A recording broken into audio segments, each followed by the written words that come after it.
Naglilinis kami ng wall chiller.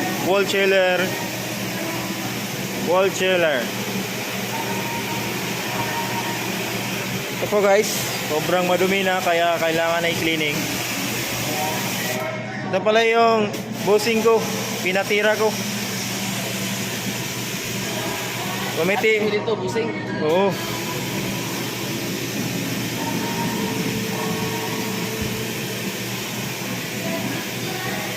Guys,